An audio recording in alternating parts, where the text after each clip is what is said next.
Everyone, কেমন আছেন সবাই? আশা করছি ভালো আছেন। আমি এম আর নোমান আছি আপনাদের সাথে। আজকে রাত 3টা বাজে, আমি অফিসে আছি। তো অফিসে ব্রেক টাইমে আমি একটু বের হয়েছি রাস্তায়। তো আপনাদের নিয়ে একটু যাই, দেখি পথচারী কাউকে পাই কিনা।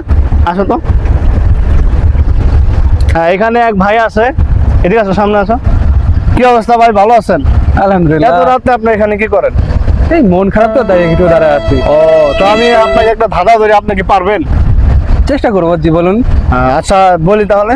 জি। মনে করেন যে এক ঘরে থাকে সবাই মিলে, দেখা হয় না কারোর সাথে, কে তারা? এটা তো একটু ভাবার বিষয়, আর একবার বলুন। মানে এই সবাই মিলে এক ঘরে থাকে কিন্তু কারোর সাথে কারো দেখা হয় না, এটা কে? তারা কে আসলে, এটা কি বলতে পারবেন আপনি? আসলে এই মুহূর্তে পারতেছি না। আচ্ছা ঠিক আছে, ধন্যবাদ ভাই একটু সময় দেওয়ার জন্য। আর একটু সামনে আসো তো। ওই যে আরেক ভাই পাইছি। ভাই কি অবস্থা, ভালো আছেন? এই তো আছি ভালো, আপনি তো ভালো আছেন? এই তো আলহামদুলিল্লাহ। তো একটা ধাঁধা জিজ্ঞাসা করতে চাইতেছি, একটু সময় হবে আপনার? হ্যাঁ হবে, বলেন ঠিক আছে। ধাঁধাটা হলো যে ধরা যায় না, ছোঁয়া যায় না, অথচ জীবন তার উপরেই ভরসা করে চলে। আসলে বিষয়টা কি? ধরা যায় না, ছোঁয়া যায় না। হ্যাঁ, জীবন, আমাদের জীবনে তার উপরেই তার উপরেই ভিত্তি করে চলে। হ্যাঁ, কঠিন দাদা ধরে ফেলেছেন এখন তো। আপনার সময় 5 সেকেন্ড, পারবেন? না না, এক, আমি পারতেছি না। 2, 3, 4, 5।